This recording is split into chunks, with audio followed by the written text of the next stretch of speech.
Bienvenue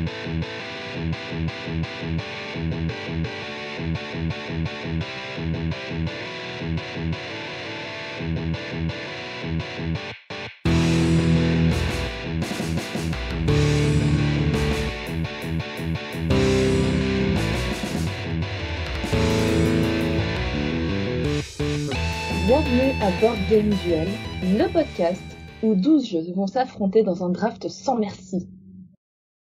C'est pas drôle, les invités font mieux la job que les autres habituels, là.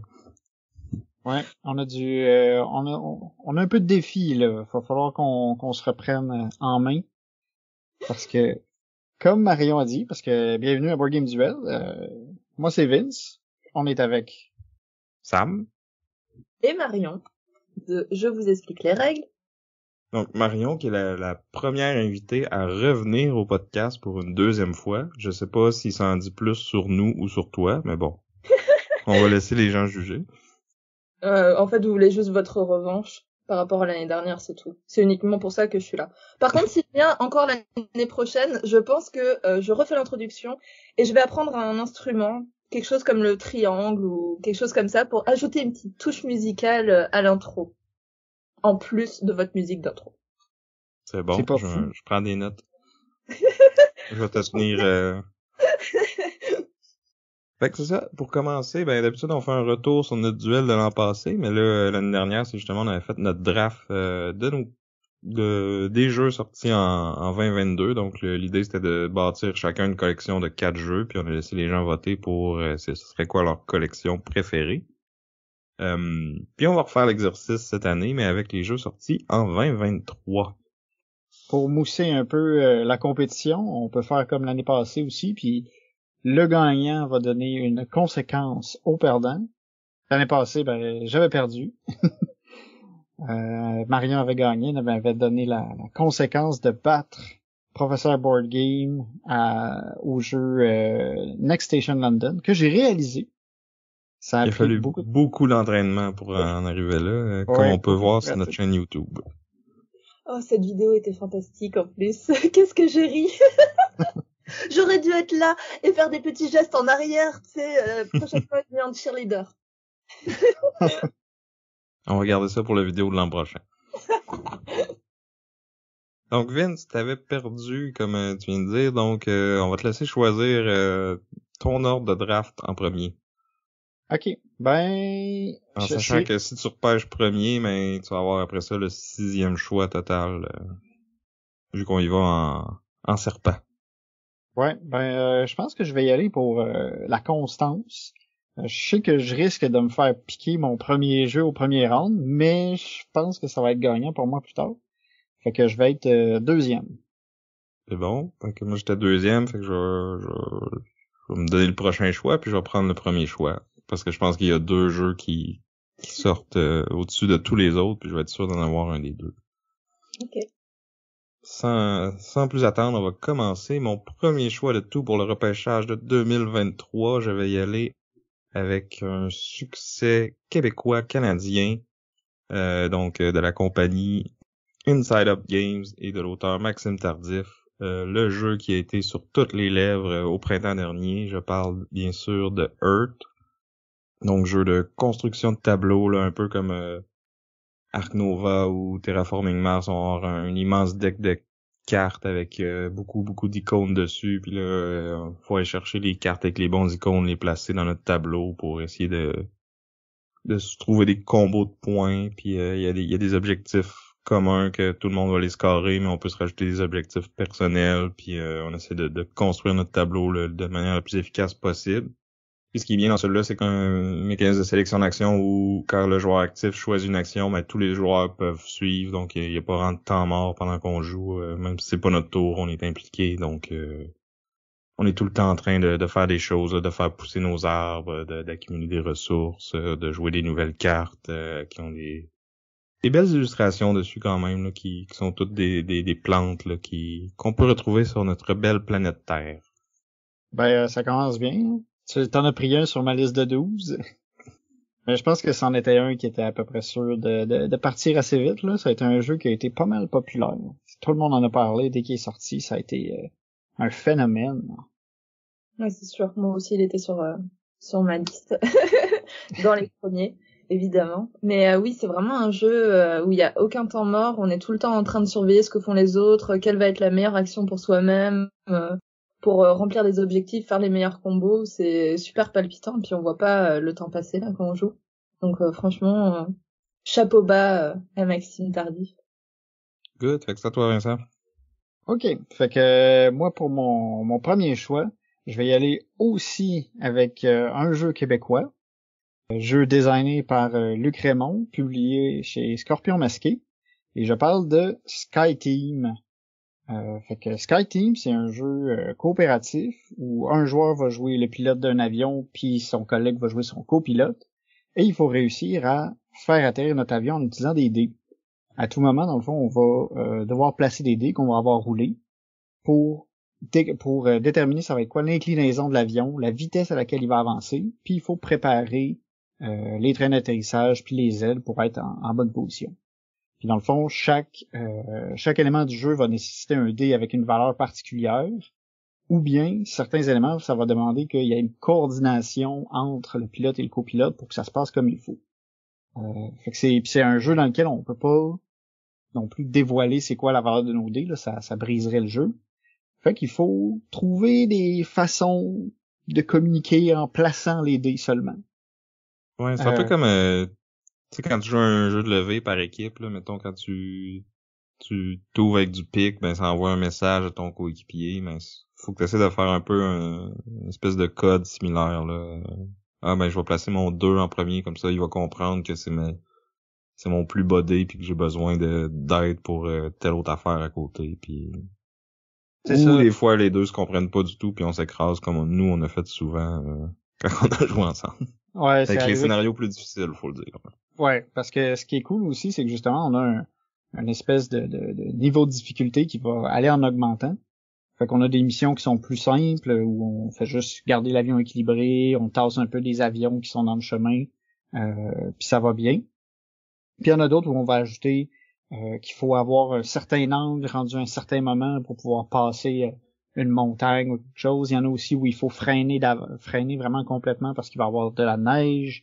Il y a aussi le vent qui peut influencer la vitesse à laquelle on va se déplacer.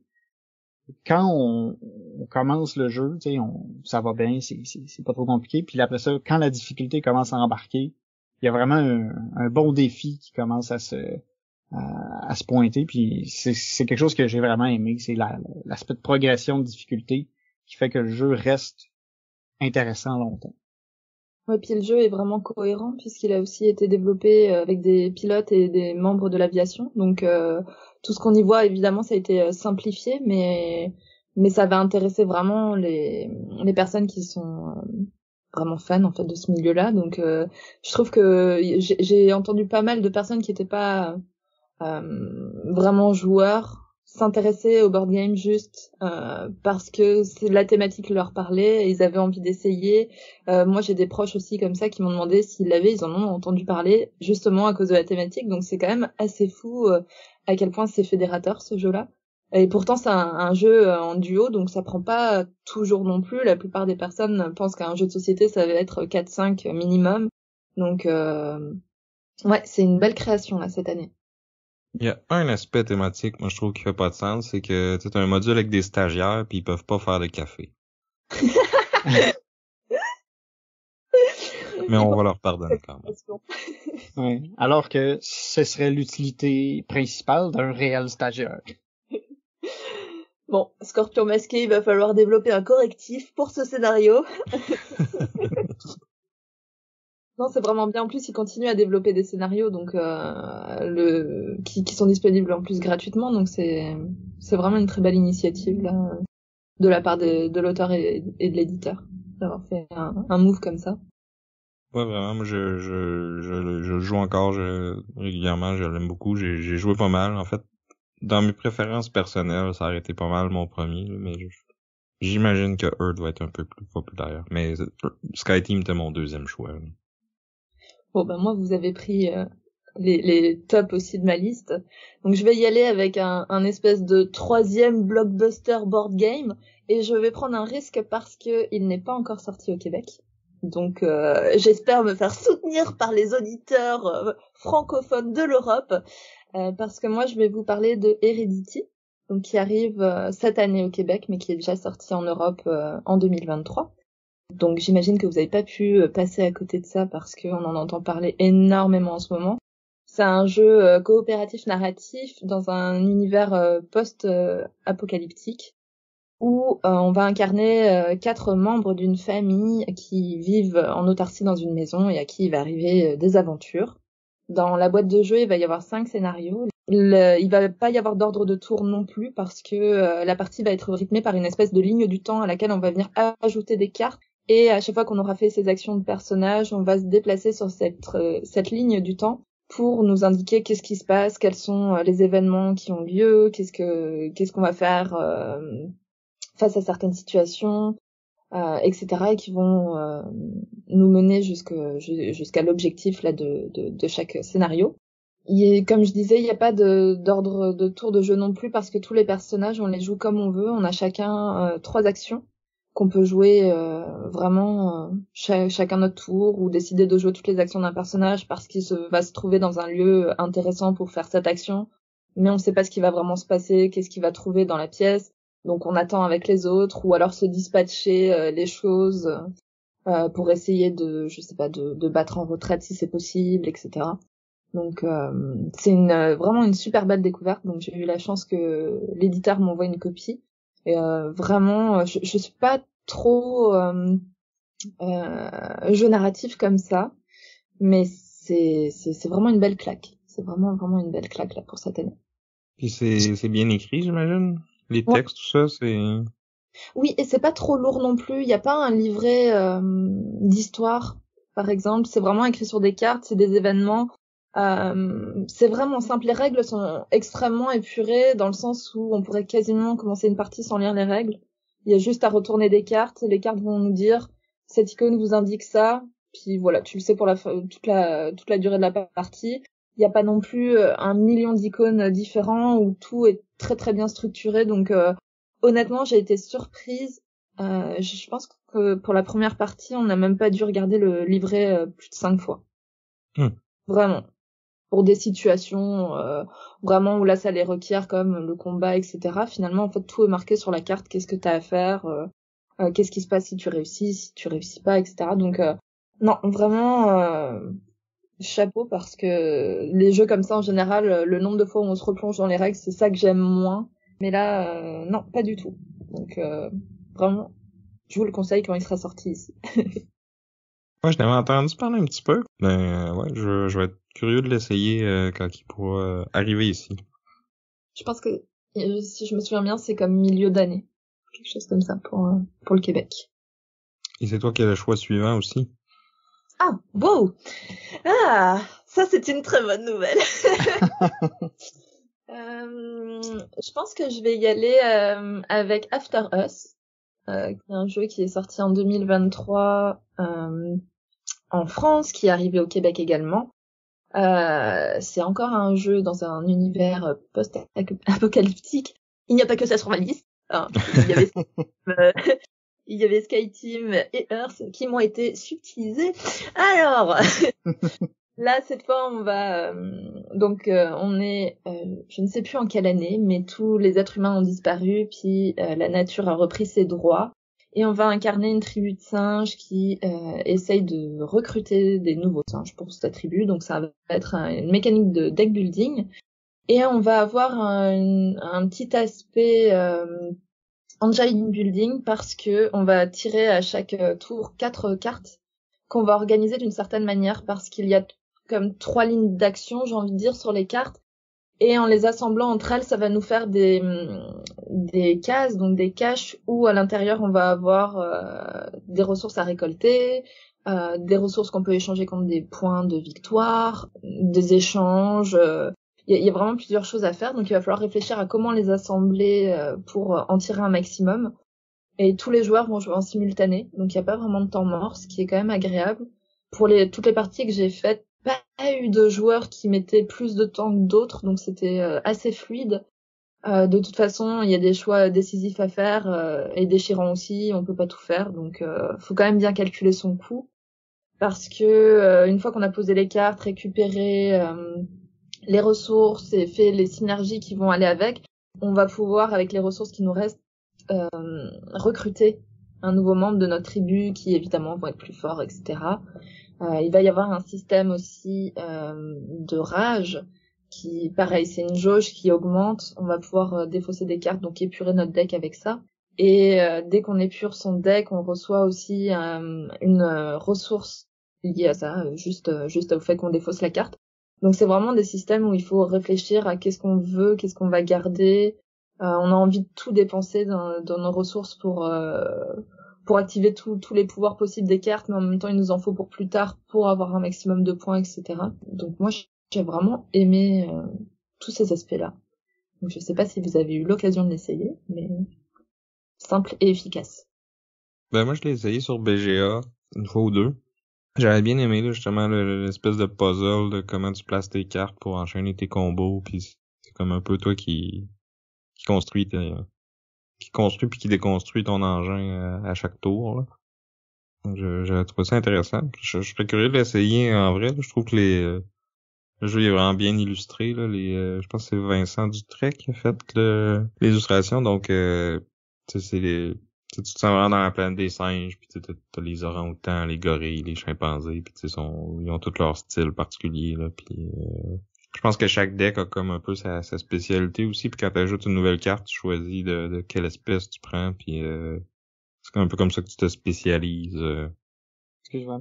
Tu disais comme la planète des singes, mais en beaucoup plus coloré, j'allais dire. Tu sais, c'est vraiment tape à l'œil, je le trouve très joli. Ouais, vraiment, il est attrayant. Puis moi, j'ai vraiment aimé. Tu sais, je me suis vraiment dit que l'agencement des cartes allait être extrêmement casse-tête et pénible, mais en fait, si on se laisse un peu aller et que tu sais qu'à un moment on se dit ok stop, c'est le meilleur combo, on y va, ça fait vraiment un jeu qui est fluide et rapide. Puis à expliquer, ça prend quelques minutes à peine là, et jouer pareil, c'est facile à comprendre. Donc ouais, un bon petit jeu, et puis je pense qu'il joue à 5 ou 6 si je me trompe pas, donc toujours agréable aussi dans une ludothèque là quand on a un peu plus de monde autour de la table. Ouais, puis dans ces jeux-là, à ce nombre de joueurs-là, avoir des tours simultanés, là, ça aide beaucoup. Là. Quelque chose que Seven Wonders avait compris il y a 20 ans. 20 ans, 10 ans? En tout cas, ça fait longtemps. Ouais. Good, donc ça nous ramène à Vincent. Cool. Fait que là, j'ai été avec un jeu, c'est ça, 2 joueurs, assez... Ben, dans le fond, juste 2 joueurs, ok? Je vais m'arrêter là. C'était un jeu 2 joueurs. Là, maintenant, je vais aller avec un jeu qui va accommoder plus de monde, puis dans lequel il va avoir un peu justement, un peu de engine building, puis un peu de deck building. Fait qu'on reste un peu proche de ce que Marion a présenté. Et je vais choisir le jeu Expeditions de Jamie Stegmaier et publié aux éditions Stonemaier Games. Donc, Expedition, ça se voulait une espèce de suite à Sight, qui est aussi un de mes jeux préférés. Et dans Expedition, on va jouer, au lieu de jouer toute une faction puis avoir plein d'unités sur le jeu, on va avoir simplement un mec qui part en expédition puis qui va essayer d'accumuler de la gloire puis de l'argent en chemin. On va déplacer notre mec, dans le fond, sur un plateau qui va se découvrir à mesure qu'on bouge. On va avoir des cartes qui vont représenter les différentes actions qu'on peut faire, puis qui vont vraiment être le corps du jeu, qui vont nous permettre, dans le fond, d'enchaîner les actions, d'avoir des pouvoirs particuliers. Puis c'est là où c'est cool, puis qu'on construit notre stratégie. Fait que quand on joue, on a 3 actions, on bouge, on joue une carte, ou on peut récolter ce qui est comme ressource sur la tuile où on va s'être arrêté.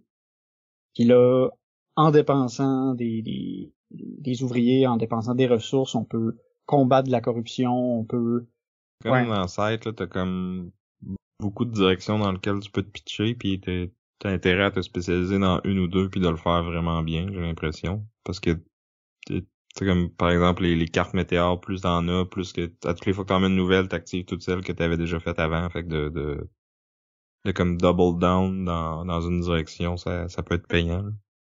C'est ça, puis l'idée, c'est que quand t'es capable d'avoir un engin qui fait que tu fais fonctionner deux éléments en même temps, dans le fond, des cartes qui te permettent de faire plus de météores ou de d'améliorer de plus en plus ton mec, ben ça devient une stratégie qui est payante.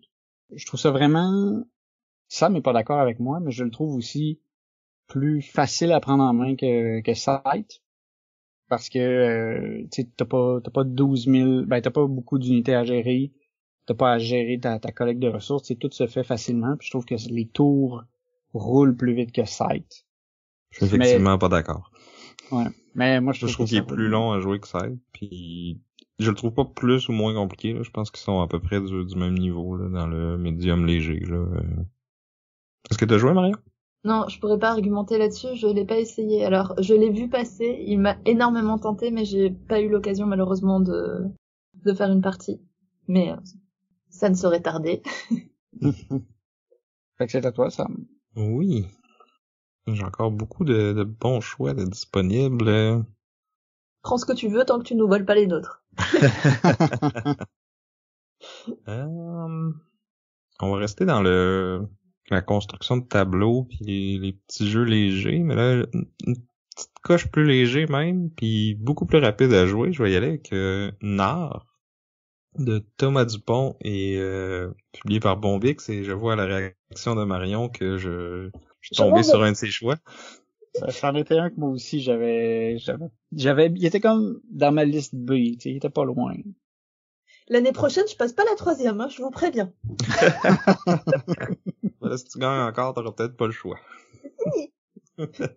Donc, dans Nord, on est à la tête d'un équipage de vikings. Donc, on a comme deux tableaux qu'on essaye de construire. Soit qu'on rajoute des vikings dans notre équipage, ou soit qu'on dépense ces vikings-là pour aller partir en expédition puis mettre une carte de territoire en haut de notre plateau, qui est un peu comme notre bateau.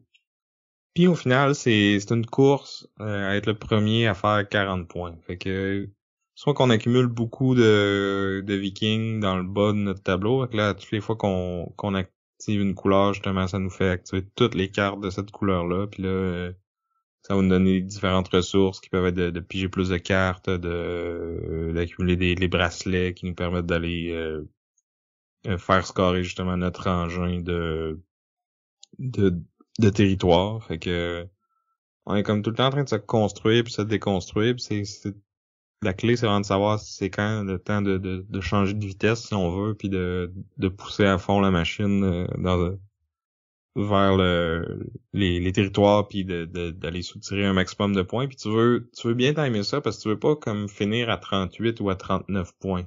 Parce que là, tu sais que les autres vont avoir comme 1 ou 2 tours de plus, puis qu'ils vont être capables de prendre de passer le 40, puis là, toi, tu pourras pas rejouer, puis tu vas être mal pris, là.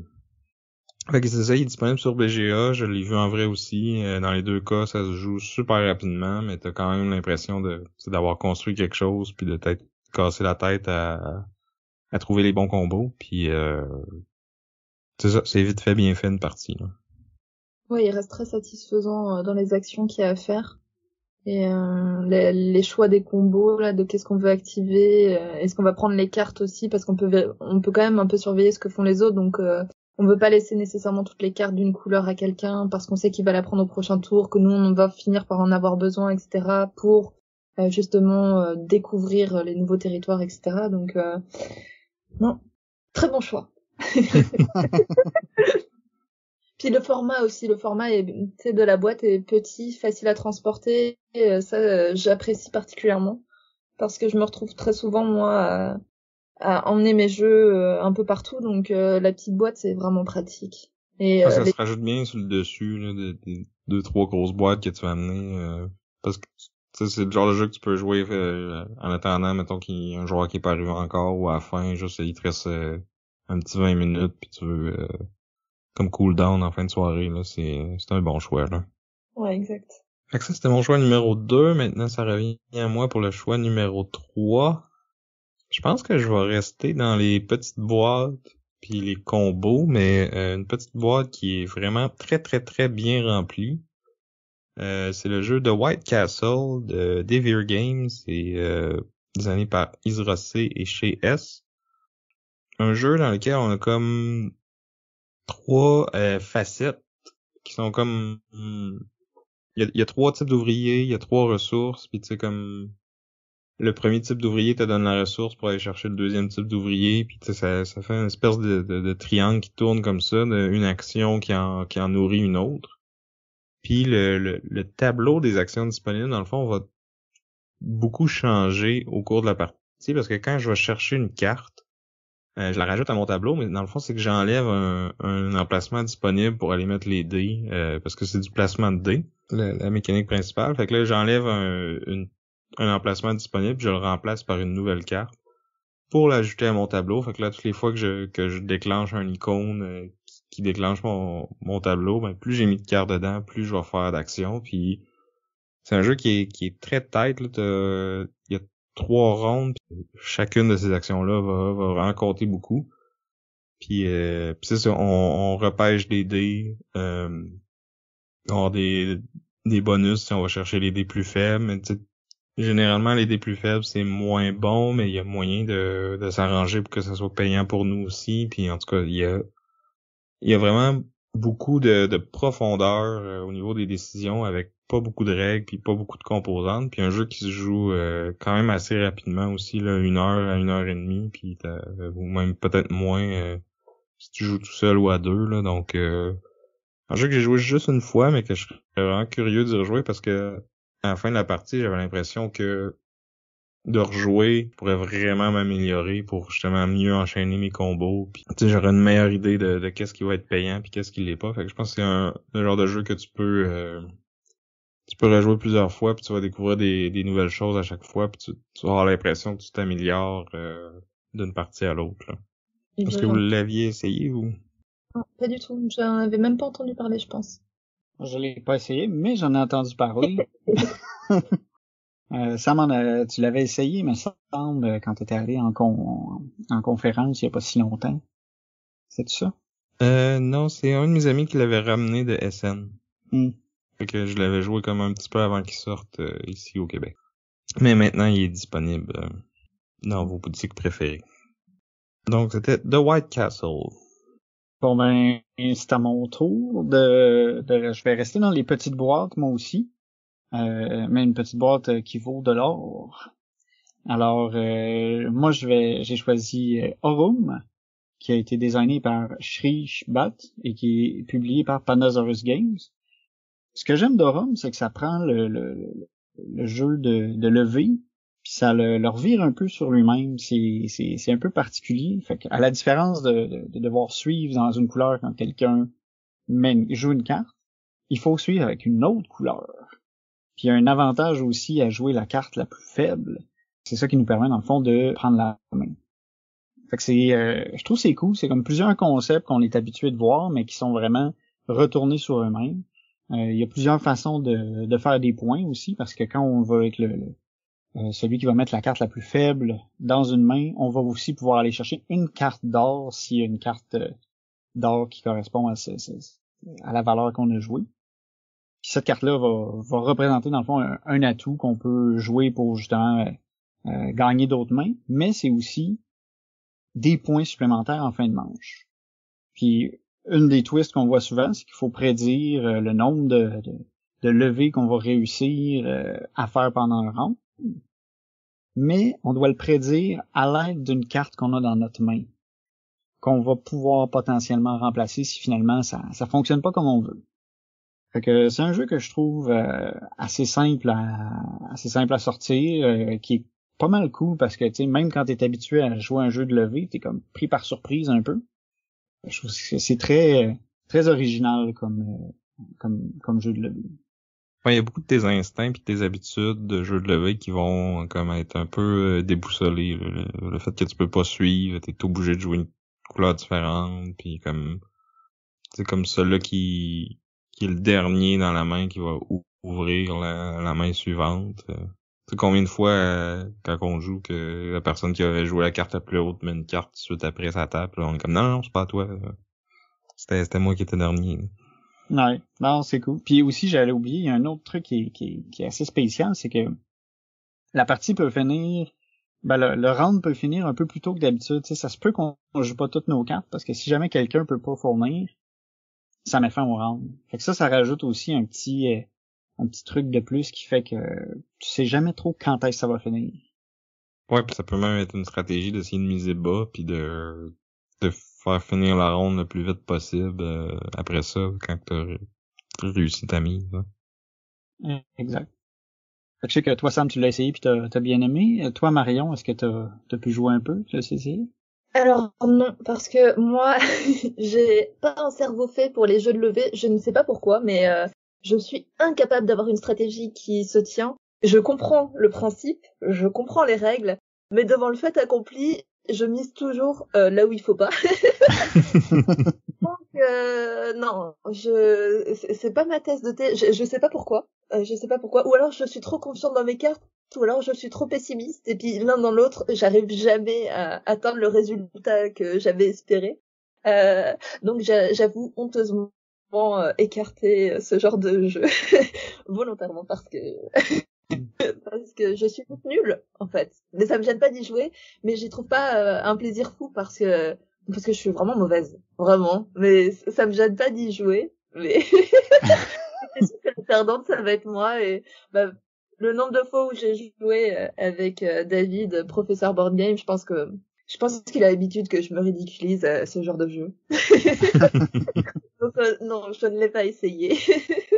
Mais je pense que je viens de me tirer une balle dans les pieds si jamais je perds pour mes conséquences. Il faut que Tu me donnes des idées. Des munitions, ouais. Mais en plus, là, tu sais, vu que Aurum est vraiment différent, peut-être que ça marcherait avec toi. peut-être. Bah, Cat in the Box, ça fonctionne bien. Donc, tu vois. Non, mais j'essaye de me soigner, hein. Je lutte contre ce problème, mais non, c'est pas ma valeur sûre, ça. Cat in a Box, c'en est un que j'adore aussi, là, le fait que tes cartes peuvent être un peu n'importe quoi, puis c'est toi qui décide, là, ça change la donne pas mal, ça aussi. Ouais. Ouais, puis dès que tu coupes avec une couleur, ça te coupe l'herbe sous le pied parfois pour d'autres combos, donc c'est vraiment des choix à faire. Moi, j'ai bien aimé. Mais je suis nulle pareil. Il y a pas de honte à perdre contre le professeur Board Game. C'est un adversaire redoutable. Non, mais ça, je compte même pas. Mais c'est même pas que contre lui, hein. C'est contre tous les autres. Je suis juste pas faite pour ça. Non, contre David. Moi, je trouvais que c'était une belle conséquence parce que je crois que ma petite gloire de 2023, c'est de l'avoir battu à un jeu, mais qu'on n'a pas aimé tous les deux et c'était pas une belle victoire. Mais c'était une victoire quand même. C'est comme ça qu'on l'a noté. Gagner, c'est gagner. C'est ça qu'ils disent, hein. Voilà. Fait que ça sera pas ton prochain choix, j'imagine. Non. Mais là, vous m'avez amputé de beaucoup de mes jeux. Mais c'est pas grave, j'ai pas dit mon dernier mot. Surtout que j'ai le droit à 2 d'affilée si je me trompe pas. Oui, ouais. Tu peux finir ta collection avec tes 2 prochains choix. Non, je pense que je vais être gentille. Alors le prochain, je vais vous parler de Gozu X, qui est un jeu pas post-apocalyptique, mais où on va quand même avoir des factions différentes. Donc on va avoir, c'est un jeu de construction de tableau, je dirais, deck building avec de la combinaison. Je pense que c'est le thème de 2023, hein, la construction de tableau. On a beaucoup de jeux qui respectent ça. Ouais, c'est pas faux. Au début, on va drafter les clans. On va se retrouver. Donc c'est un jeu en duo. Donc on va se retrouver chacun avec 3 clans différents qu'on va mélanger et qui vont former notre deck. Et chaque clan a des pouvoirs spéciaux et ceux qu'on ne va pas choisir en fait vont influencer les pouvoirs pendant toute la partie. Donc ça va nous ajouter des actions qui vont se passer selon certaines conditions. Ensuite, on va avoir vraiment une construction de tableau dans le sens où on va avoir 3 lignes.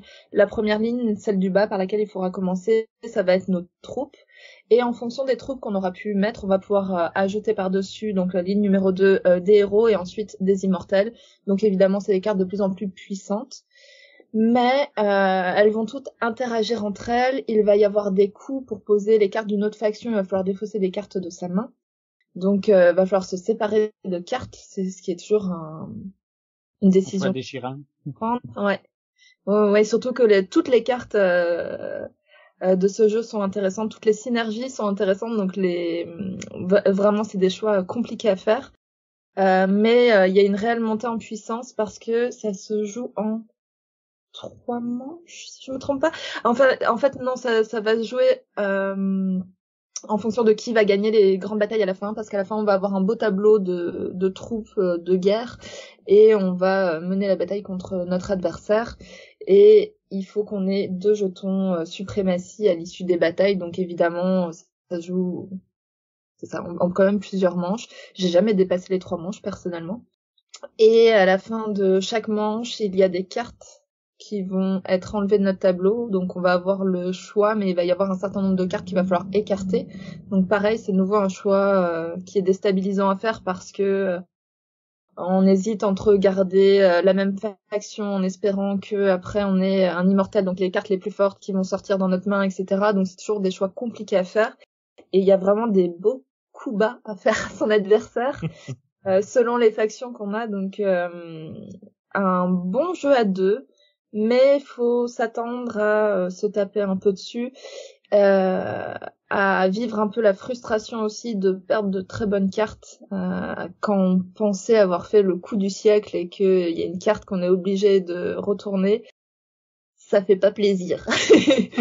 mais les combos sont extrêmement satisfaisants dans ce jeu-là. Je pense que tu parles notre langage, là. Ouais, en tout cas, moi, là, tu viens de titiller ma curiosité pas mal, là. Ça me donne vraiment le goût d'essayer ça. Quand tu parles de coups bas, tu parles de grosses décisions, là, ça, c'est mon genre.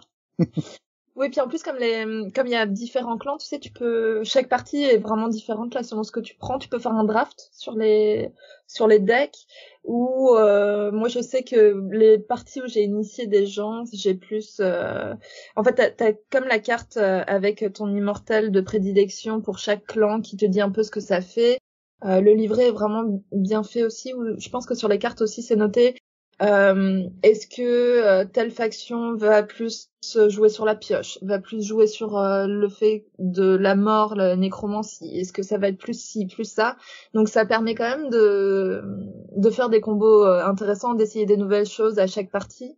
Je pense que les combinaisons sont vraiment titanesques là. Donc on a le temps de tout essayer avant de se lasser très largement, et encore comme on tire pas forcément toutes les cartes non plus pendant une partie, on n'a pas tous les combos, enfin il y a plein de choses à faire. Cool, mais moi je pense que j'en avais même pas entendu parler, mais là tu me donnes vraiment le goût de l'essayer. Bah si je me trompe pas, c'est une réédition d'un jeu plus ancien, non, un combo de 2 jeux un peu plus anciens, et je pense que les noms, il y avait Gozu et l'autre je veux pas dire de bêtises. Mais ils ont comme mergé 2 jeux entre eux en gardant les meilleures mécaniques, puis c'est vraiment réussi en fait. Alors, je pense que c'est le choix le plus compliqué vu que c'est le dernier, mais je vais y aller avec ma suite de jeux de prédilection, celle que j'aime le plus. Il s'agit d'Ion's End, où ils ont sorti la boîte Nouvelle Ère, qui est un standalone avec lesquels on peut jouer avec toutes les boîtes qu'on a déjà. Moi j'en ai pas mal, j'ai le Legacy aussi, donc je suis vraiment contente de ça. Le jeu, comment il se joue? C'est un jeu coopératif où on va chacun incarner des mages avec un pouvoir spécial, donc on va avoir un jeu asymétrique. C'est un jeu de deck building. Le deck qu'on a en main au départ n'est pas symétrique non plus dans Nouvelle Ère. Contrairement, il me semble, au jeu de base où on avait chacun strictement la même chose. Là, on va vraiment avoir des cartes de base qui sont en accord avec le personnage qu'on aura choisi. Donc on se terre dans la cité de Greyvold où on se fait assaillir de créatures magiques. Donc on a une grosse némésis à nos portes qui va nous envoyer ses sbires. Le but c'est évidemment de détruire la grosse némésis plus toutes les petites créatures qu'elle pourra nous envoyer avant que Greyvold ne cède. On a comme 30 points de vie sur notre cité, et les némésis ont des points de vie selon celle qu'on aura choisie. Parce que c'est un peu la richesse de ce jeu-là, c'est qu'il y a un nombre incalculable de némésis disponibles, Les cartes qu'on va pouvoir acheter dans les rivières aussi sont déterminées en début de partie.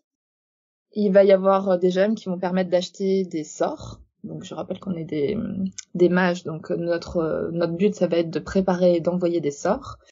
Et il existe vraiment des centaines, je pense, de cartes différentes. Donc le gros le petit plaisir peut-être aussi de ce jeu-là, c'est aussi de préparer en fait le pool de cartes qui peut être différent à chaque partie. Donc comme je le disais, on va lancer des sorts. Devant nous, on va avoir comme des portails qui vont être fermés, qu'on va pouvoir activer, ouvrir au fur et à mesure de la partie. Donc ça va être vraiment le but, parce que plus on en aura d'ouverts, donc on en a 4 au total, plus on en aura d'ouverts, plus on pourra préparer des sorts et taper plus fort tout ce qui viendra à notre rencontre. La richesse du jeu aussi, c'est que l'ordre du tour n'est pas fixé. On a en fait des cartes d'ordre du tour qu'on va mélanger à chaque manche, qui vont être vraiment aléatoires. Donc on peut pas vraiment prévoir. Parfois, à 2 joueurs par exemple, on va jouer 2 fois chacun pendant une manche, mais on sait pas si c'est joueur 1 suivi de joueur 2, puis de la Némésis, 2 fois joueur 1, 2 fois joueur 2. Donc on va prendre des risques, parce que souvent la Némésis a des cartes qui vont faire en sorte que si elle rejoue directement, ça va nous porter préjudice. Donc il y a plein de choses à calculer. C'est quand même assez punitif. Mais une fois qu'on a compris un peu la mécanique il faut jouer sur tous les tableaux, ça se passe un peu mieux. Mais c'est plus facile à dire qu'à faire. Fait que t'essayes comme de survivre le temps que tu deviennes assez fort pour... Exactement. En fait, il faut rien laisser passer. Je pense que la Némésis a des points de vie, chacune de ces créatures a des points de vie, et la grosse erreur, je pense, qu'on fait au début, c'est qu'on se dit qu'on va aller taper la Némésis pour qu'elle meure au plus vite, puisque c'est le but du jeu. Mais les créatures ont des effets vraiment dévastateurs, donc les laisser en jeu, c'est vraiment pas une bonne idée non plus.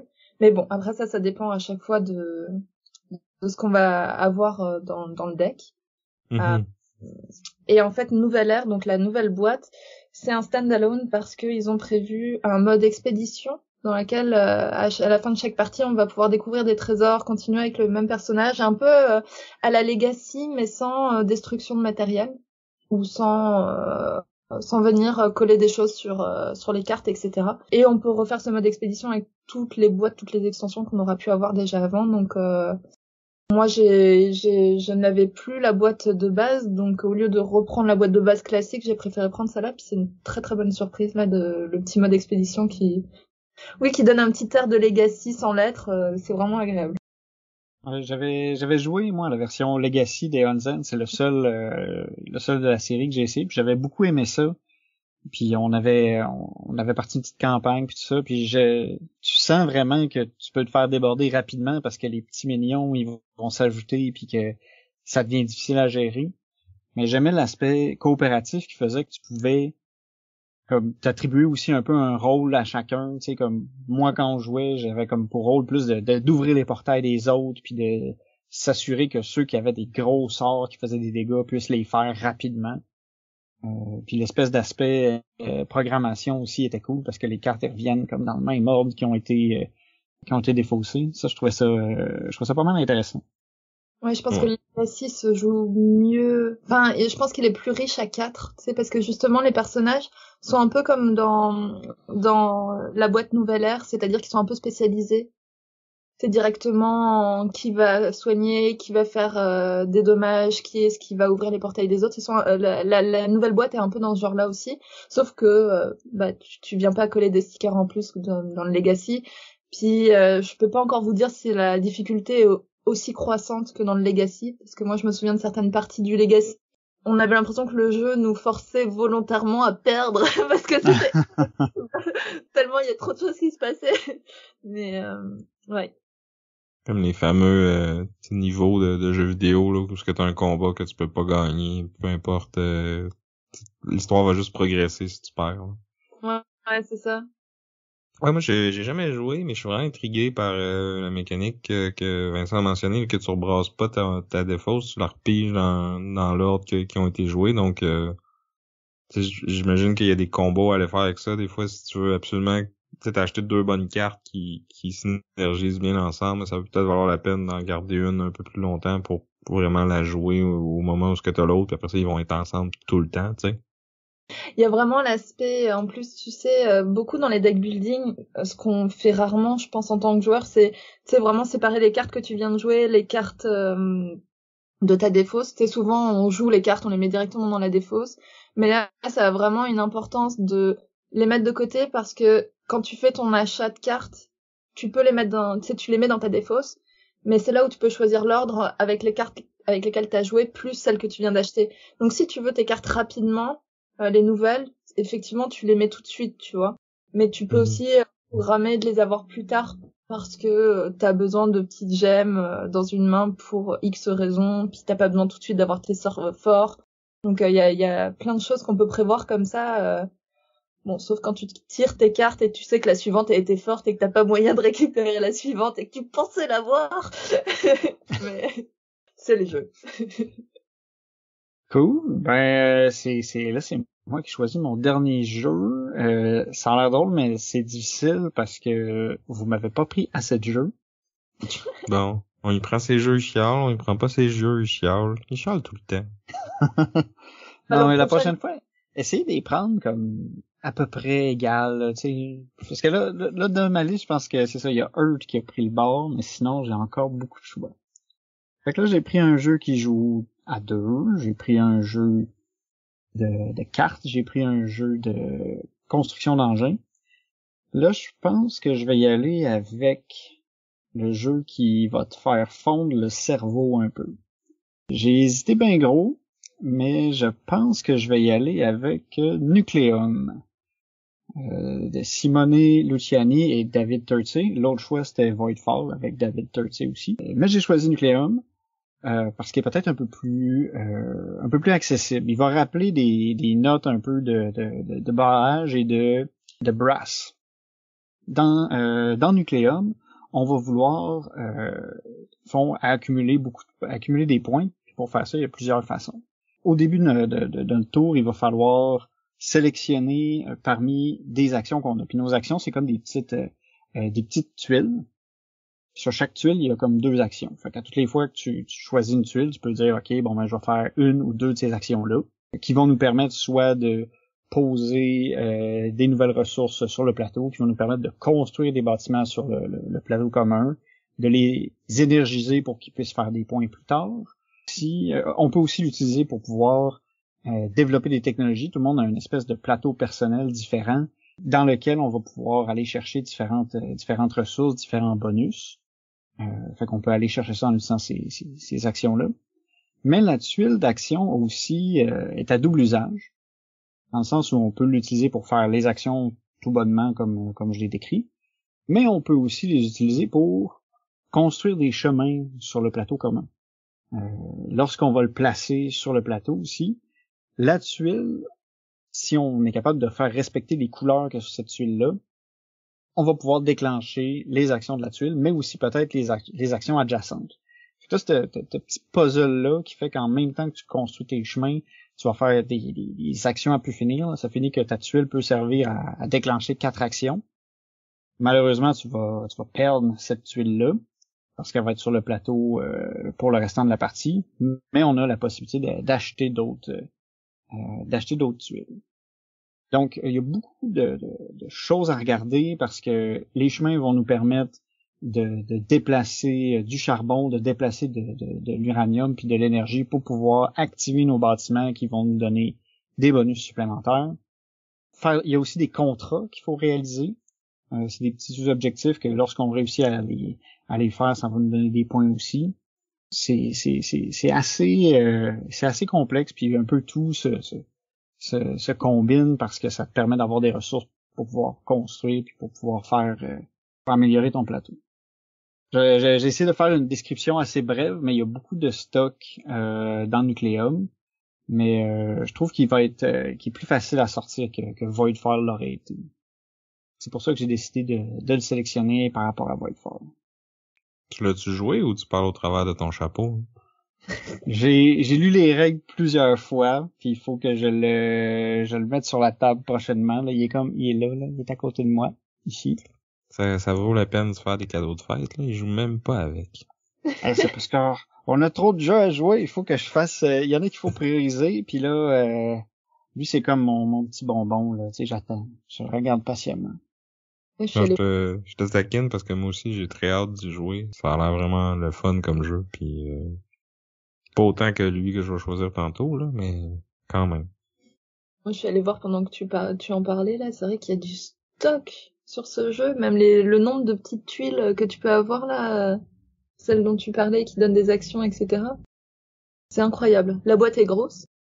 Non. Étrangement, c'est une boîte, c'est Standard, relativement là. standard, là, carré, qui est dans une calax, là, puis elle est pas particulièrement épaisse. Mais c'est dense, là. La boîte est pleine à craquer. Ouais, oui, c'est ça. C'est le genre de jeu, tu le dépunches et après tu sais plus comment le remettre dedans ou... Ah, c'est pas si pire. C'est facile de classer les trucs, puis tu sais, beaucoup de choses sont comme liées à chaque joueur. Fait que tu sais, j'ai une gang de sacs Ziploc, là, mais ça se gère bien. Et puis je vois qu'en plus il a été édité officiellement qu'en anglais, mais le matériel, à part les fiches d'aide de jeu, j'ai pas l'impression qu'il y ait du texte dessus. Non, pour Non, la je pense plupart, que c'est c'est toutes des juste de icônes. l'iconographie. Luciani, c'est souvent comme ça. Ces jeux, c'est assez indépendant de langue après, là. T'as juste besoin du livret de règles traduit, si jamais... Ouais, mais c'est pour ça que j'étais étonnée qu'ils le vendent pas officiellement en français, là. Mais en même temps il est sorti en octobre, donc je pense que ça devrait s'en venir. Je parle pour les plus frileux qui ne supportent pas de, de lire les règles en anglais aussi, là, parce que c'est vrai qu'il a l'air très dense comme jeu, mais c'est bien construit. Bah j'espère en tout cas, tu sais que les actions sont cohérentes entre elles. Oui, puis c'est aussi un jeu dans lequel t'as une action, c'est comme le repos, là. Dans le fond, c'est juste d'aller rechercher les tuiles que t'as jouées précédemment, mais aussi ça te permet de collecter des ressources tôt dans la partie. Puis des ressources, c'est ça, t'as de l'argent, t'as les meeples, puis t'as les points. Mais une des façons, dans le fond, de récolter des ressources tôt en partie, c'est de justement faire cette action-là. Fait que tu sais, elle est pas si plate que ça, cette action-là, vu elle peut faire partie de la stratégie. Ouais, comparé à beaucoup d'autres jeux où le repos ça te fait gagner une chose, mais tu perds quasiment un tour de jeu. Bon, là, Genre ça... expédition, là. Ouais. Là, t'as besoin de ce revenu-là dans ce cas-ci. Ah Sam, on a compris que t'avais peur de la liste de Vince, c'est bon. Non, moi je fais juste... je dis ça, je dis rien, là. Bon, fait que c'est à moi de clore le bal. Tu sais, j'ai quand même encore beaucoup de choix. Mais je pense que je vais y aller avec un euro plus classique. Puis tu sais, on est encore au début de l'année, les résolutions tiennent encore, on espère. Donc de manger plus santé, là, d'aller chercher une bonne salade de pois, je pense que c'est au goût du jour. Fait que je vais y aller avec Barcelona de Danny Garcia et Board and Dice. Donc c'est un jeu euro, on s'en doute là, c'est le nom d'une ville en Europe, là, fait que il y en a un puis un autre, des jeux comme ça, mais dans celui-là, Le plateau dans est le fond, on est orange au comme lieu d'être beige. Je faisais une blague sur le fait que dans ce cas-ci, le plateau est orange et non beige, fait que c'est pas vraiment un euro. Ouais. Mais c'est un jeu où on est des urbanistes qui vont réorganiser la ville de Barcelone, là. Donc c'est basé sur quelque chose qui s'est vraiment passé historiquement dans cette ville-là. Donc l'idée c'était de faire des logements plus abordables pour tout le monde, puis comme on a la piste de Cerda qui était comme l'architecte en chef là, de ce projet-là, là. Puis on va pouvoir monter ou descendre dessus, dépendamment de si on respecte ses volontés quand on refait les quartiers de la ville de Barcelone. Puis dans le fond, comment ça fonctionne, c'est qu'on va avoir une espèce de grille d'action qui va être qui peut être différente à chaque partie. Puis on va aller placer dans le fond notre jeton à un croisement de cette grille-là, puis on va faire l'action de la colonne, puis de la rangée, puis il y a même dans le milieu une diagonale qui se croise, fait qu'on peut potentiellement faire 3 actions avec un placement, puis après ça, on peut faire les actions dans l'ordre qu'on veut, puis tu sais, je vais pas toutes les décrire, là, parce que je pense qu'il y a comme 10 actions différentes, là, fait qu'on a comme plein de mini-jeux qu'on peut jouer, là, de développer le réseau routier, justement, puis comme relier les différents quartiers entre eux. Les quartiers, en fait, c'est la grille, là. Sinon, on peut accumuler des ressources, on peut construire la cathédrale, parce que c'est une ville en Europe, fait qu'il y a une cathédrale à construire, puis c'est bien important, puis ça donne bien des points puis du prestige. Fait qu'on a comme beaucoup de choses qu'on peut faire. Tout ce qu'on fait va nous donner un petit peu de points. L'idée, c'est vraiment d'aller chercher le petit edge de plus en grappiller un point ou deux de plus que nos adversaires à chaque tour. Puis c'est une partie qui peut se finir à au-dessus de 200 ou même 400 points. Là. Donc c'est puis c'est un jeu qui naturellement va comme faire boule de neige. Là. Nos premiers tours, on fait vraiment pas beaucoup de points, puis on se dit non, mais jamais que je vais me rendre aussi loin que ça n'est possible. Puis là, au dernier tour, on est comme noyé dans notre salade de points, là, tellement que chaque chose qu'on fait va nous rapporter. Mais là, c'est de vraiment essayer d'identifier qu'est-ce qui va nous en rapporter juste un petit peu plus pour être capable de coiffer nos adversaires là, à l'arrivée, puis d'être l'urbaniste le plus prestigieux de la ville de Barcelone à la fin. Là. Fait que ce que j'ai bien aimé de ce jeu-là, c'est qu'il y a beaucoup de stock, mais en même temps, ça se prend bien en main, les icônes sont claires, tout ça, puis il est pas trop long à jouer, là. Tu sais, 1 heure et demie, la partie va être terminée, puis t'as vraiment l'impression d'avoir fait beaucoup en peu de temps, là. Puis tu sais, comme à chaque action, tu fais pas mal d'affaires, là. Fait que t'as l'impression d'avoir fait de quoi, là, à la fin de ta partie, là. Même si ça a pas pris toute ta journée, là. Est-ce que vous l'avez essayé? Moi, je voyais de la boîte, mais je l'ai pas essayé. Je suis allée voir pendant que tu parlais aussi du jeu. Le matériel, il est vraiment beau. Il donne vraiment envie de jouer. Et moi, c'est vraiment mon genre de jeu aussi. Tu sais, où tu peux faire plein de choses. Il y a pas de tour inutile. En tout cas, c'est comme ça que t'as l'air de le décrire. C'est vraiment le genre de jeu que j'aime. Tu sais, où si tu peux pas faire l'action que t'avais prévue, c'est pas grave. Tu peux te retourner en faire une autre, puis tu perds pas pour autant. Ton tour de jeu à faire quelque chose d'inutile, donc ça j'aime bien dans les jeux un peu salade de points comme ça.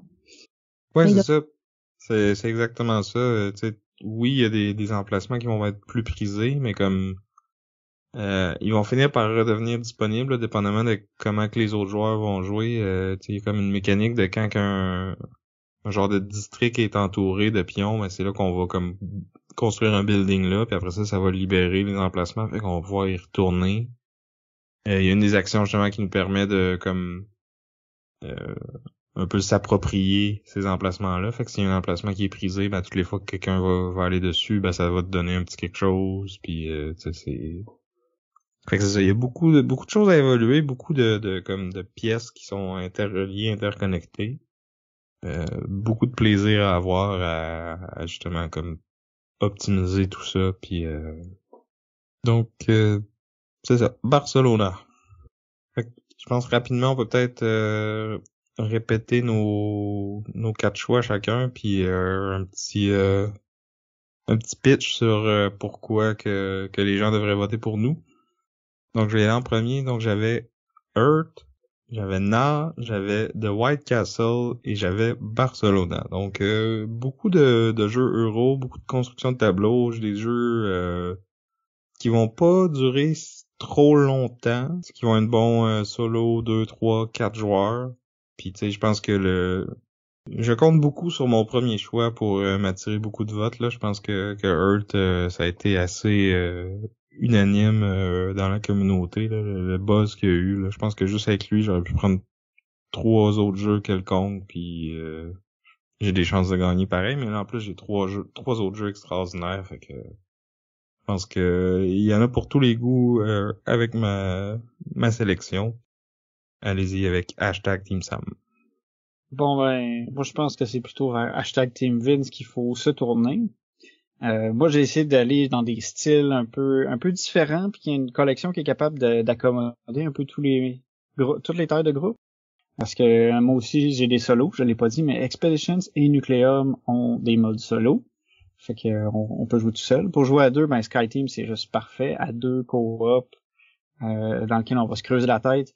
Il va y avoir aussi un peu de take-down dans le fond où on va s'insulter parce qu'on n'a pas mis le bon dé. Fait que j'imagine que ça compte. Fait que C'est dur du take-down dans un jeu co-op. Ben oui. Wow. Personne n'a pensé à ça, hein. Puis c'est ça, puis j'ai des niveaux de complexité assez variés qui va de quand même assez simple mais un peu funky avec Aurum, puis du plus lourd où là faut vraiment que tu fasses travailler ton cerveau avec Nucleum. Que je pense qu'avec ça moi je dépends pas juste d'un jeu, tu sais. À un moment donné tu vas te tanner à jouer à Earth. Ben non. Pour moi, c'est plutôt une évidence que c'est Team Marion, parce que pour la 2e année consécutive, je suis passée la 3e dans mes choix, et cette année, je n'ai su utiliser jeu de personne, mais on m'a pris tous les miens, et j'ai su les tourner avec brio. Donc rien que pour ça, je pense que Team Marion, c'est le meilleur choix. Moi, je vous rappelle que j'avais choisi alors Heredity, qui est un coop narratif, After Us, qui est une construction de tableau qui se joue plutôt rapidement, mais où il y a des beaux choix à faire. Ghostwix, qui est un jeu en duo dont les parties sont courtes également, mais pas dénuées d'intérêt parce que il y a des belles synergies à faire entre nos cartes. Et mon 4e, c'était Ion's End, une nouvelle ère, qui est un jeu coopératif pour 1 à 4 joueurs avec une difficulté qui est croissante en fonction de la némésis qu'on va venir choisir. Donc je pense avoir fait un draft de difficultés diverses mais plutôt abordables. J'ai pas un énorme jeu dans ma sélection. Heredity par contre peut prendre 2 à 3 heures pour un scénario. Mais j'ai rien d'extrêmement complexe, donc c'est plutôt polyvalent. Donc je pense que moi je vais venir chercher un maximum de monde rien qu'avec ça.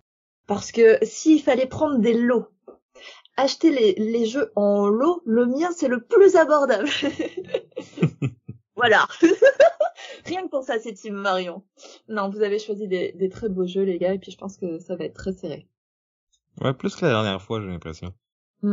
Ouais, ben, moi j'ai pas eu à descendre dans ma liste C, fait que déjà c'est pas pire. Puis t'as vraiment fait un bon comeback, Marion. Je trouve que ta sélection était pas mal intéressante. J'ai envie de te donner mon vote. Ouh! Ça, c'est juste parce que t'es tellement sûr de la tienne que que t'as pas besoin de ta propre voix. Hein. Ça en dit long. Non, mais je pense que ça va être serré, là, cette année. Vraiment, vraiment. Hein. Et il y a plusieurs jeux dont vous avez parlé que j'ai envie d'essayer. Donc, la prochaine fois qu'on se retrouve tous les trois, ça se peut que je monopolise votre table de jeu et que j'impose les jeux. Ouais, tu dis la prochaine fois, tu veux dire la première fois qu'on se retrouve tous les trois. C'est vrai, en plus. C'est vrai. Ah bah voilà, on va privatiser, on va se retrouver à un événement, on est censé voir du monde, non. C'est vrai, ça. Ouais, ben, justement, en parlant de la prochaine fois qu'on va se rencontrer, j'ai cru comprendre que tu vas participer au défi Joudon. J'espère. En tout cas, si j'arrive à être disponible, c'est sûr que je viendrai au Randolph du 10-30 où vous serez tous les deux. Donc, je me réserve un temps de jeu avec vous, c'est sûr et certain. J'attends juste des nouvelles dans mon emploi du temps pour savoir si oui ou non je pourrais m'y rendre. Mais oui, j'y pense très sérieusement. Good. Donc, nous, on rappelle, on va être là au Randolph 10-30 le 25 février, ce qui va être pas mal près de la date de diffusion de cet épisode-là. Donc, si vous écoutez l'épisode quand il vient de sortir, il est encore temps d'aller faire un petit don pour nous encourager ou peut-être même de vous inscrire si vous voulez venir participer. Le défi Joudon, c'est un 12 heures ludique dont le but c'est d'amasser des fonds pour l'Association québécoise de prévention du suicide. Donc, c'est une cause qui nous tient à cœur ici. On avait participé l'année dernière, on a vraiment adoré notre expérience, donc tout le monde de notre équipe était partant pour revenir, puis l'équipe a même grandi cette année, fait que j'espère qu'on va être capable d'aller chercher encore plus de sous pour la bonne cause. Oui, puis n'hésitez pas à vous y rendre quoi qu'il arrive, parce que vous allez pouvoir rencontrer pas mal de vos idoles québécoises, Il y aura vous deux. Je sais qu'il y aura Professeur Board Game, il y aura Vanessa de C'est Jeudi. Là, je parle uniquement du Randolph 10-30, mais évidemment, il y a aussi celui de Laval et de Saint-Jérôme, si je me trompe pas, qui sont participants. Donc, selon l'endroit où vous restez, peut-être que ce sera un de ces deux-là qui sera plus proche de chez vous. Mais n'hésitez pas à venir faire un tour et puis à venir jouer avec nous, en fait. Nous sommes des gens normaux. Venez jouer. Je sais pas si on peut dire ça de Vincent, mais en tout cas. J'essaie de faire attention au public, là. J'essaie de me contenir. D'instaurer une distance et... Non, mais par contre, je pense que tu vas soudoyer des gens pour qu'ils votent pour toi. Donc ça, par contre, j'annonce officiellement que c'est des votes irrecevables. Puis justement, si vous voulez voter, vous pouvez le faire en commentaire YouTube sur la vidéo de l'épisode. Sinon, venez sur notre page Facebook, en commentaire là aussi, sur Instagram. Ou vous pouvez venir sur notre Discord. Donc Discord, c'est une espèce de chat room, forum. On a un serveur pour les fans de Board Game Duel. On a plusieurs salons de discussion sur différents sujets, que ce soit par rapport au jeu ou même à d'autres choses. Puis il y a un petit salon qui s'appelle Vote. Donc à chaque épisode, je vais aller mettre les choix, puis on fait juste réagir avec un petit emoji pour savoir c'est quoi quel jeu, ou dans ce cas-ci, quels 4 jeux va avoir votre vote. Puis on rappelle, le gagnant va pouvoir imposer une conséquence au perdant. Puis si vous avez des suggestions de conséquences, d'ailleurs, vous pouvez les mettre en commentaire aussi. Des façons de faire souffrir Vincent, c'est toujours apprécié. Tu vends la peau de l'ours assez vite, Sam. Je pense que j'ai des meilleures choses que l'an passé. Fait que attention, ça pourrait se revirer contre toi. Ouais, c'est ça. Ça pourrait. Ah, j'ai hâte de savoir. Moi, maintenant, tout ce que je veux, c'est de savoir ce que c'est la conséquence, parce que j'ai trouvé ça tellement drôle que... Voter pour n'importe qui, ça m'est égal, mais je veux savoir, je veux que la conséquence soit vraiment bonne. T'as quand même mis le défi, la marche assez haute, là, l'année passée, avec ton défi de combat contre Professeur Board Game, fait qu'on, je vais avoir des attentes, là. On a créé des attentes. Non, mais j'avoue que pour le battre à ce jeu-là, je pense qu'il n'y a pas eu un arbitrage vraiment dans les règles lors de la partie, parce que je sais pas combien il y a de personnes qui l'ont battu sur ce jeu-là, mais elles sont pas très nombreuses. Ou alors vraiment. Je l'ai pas battu du premier coup non plus. Non, c'est ça, on a fait plusieurs parties jusqu'à temps que Vincent gagne. Bon, à sa défense, c'était quand même la deuxième, là. On n'a pas fait de 20 non plus. Là. Ah, ok. J'allais dire, je tiens à m'excuser auprès de David de l'avoir inclus dans cette conséquence et de l'avoir forcé honteusement à jouer autant de parties avec Vincent jusqu'à... Au moins, ça s'est réglé vite. Là, en même temps, est-ce qu'il a fait exprès? Est-ce que c'était trop pénible pis qu'il a laissé aller la victoire? Avec son stylo, il a peut-être... Oh, oups! Bon, c'est pas grave. Mauvais choix, mais je le garde. Ouais, c'est ça. Ah, regardons ça, je suis juste 3 points en arrière de toi. Oh. On lui demandera. On fera un bêtisier de votre vidéo, les coulisses. C'est qu'est-ce qui s'est réellement passé? La vérité derrière la victoire de Vitz. Mais en fait, il y a déjà une vidéo des coulisses du tournage de vidéo YouTube, mais c'est disponible sur notre Patreon. C'est le fun que t'en parles, Marion. Ça fait un super beau segue pour plugger nos affaires. Donc, si vous aimez ce qu'on fait, vous pouvez nous encourager pour quelques dollars par mois. Puis ça vous donne accès à du contenu exclusif comme celui-ci. On a aussi des petits segments en dessous de la table qu'on enregistre à chaud tout de suite après l'épisode pour donner nos impressions, puis peut-être teaser qu'est-ce qui s'en vient prochainement. Donc, allez voir ça. C'est dans la description du show. Il y a le lien pour aller nous encourager sur Patreon, si le cœur vous en dit. Alors, on aimerait remercier nos auditeurs. Merci d'être à l'écoute avec nous de semaine en semaine. On aimerait aussi remercier Chrysalis pour notre chanson thème et tout spécialement Marion. Merci beaucoup d'être venu pour cet épisode-là. C'est toujours le fun de t'accueillir avec nous. Bah, c'est toujours un plaisir de venir. Donner des conséquences à tout le monde. Ton tour cette année. En tout cas, ben, ça se peut que tu tombes sur la blacklist de l'émission, par contre. Fait que fais attention, là. D'accord, mais une fois que vous m'aurez convaincu de faire votre introduction pour tous les épisodes. Okay.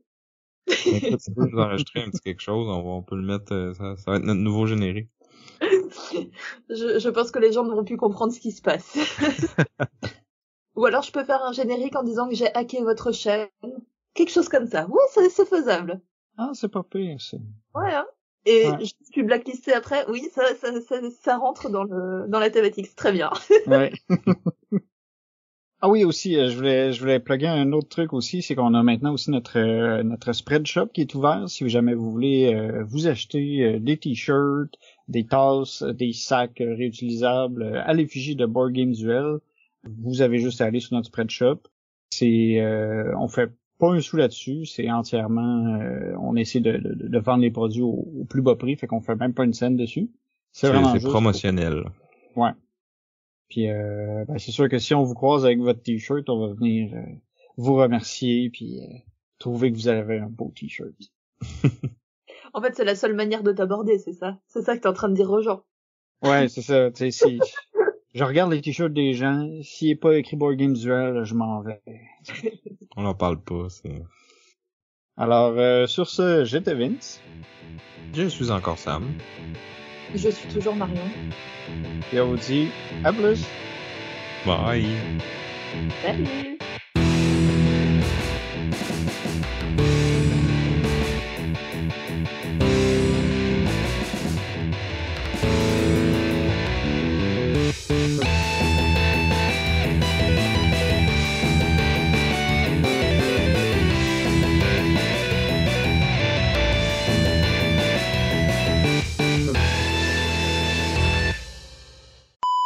Et on s'est terré dans une cité qui s'appelle...